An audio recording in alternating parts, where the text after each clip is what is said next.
మా తాతగారు సత్యం శివం సుందరం ఆ రోజుల్లో నిత్య పారాయణ చేసేవారు.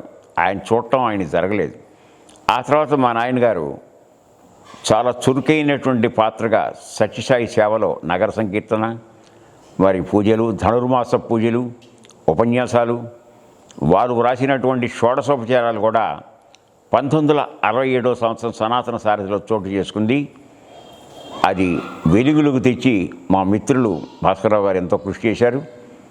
అలాగే ఆ తర్వాత నేను అమెరికా వెళ్ళినప్పుడు ఒకసారి సత్యసాయి బాబా వారిని గురించి చెప్పే అవకాశం కలిగితే నాకు ఆ భాష మీద అంత పట్టు లేదు కనుక న్యాయం చేయలేనివంటే మా అబ్బాయి నా పెద్ద కుమారుడు వెంకటరామ మనోహర్ ఉత్సాహపరిస్తే చెప్పాను.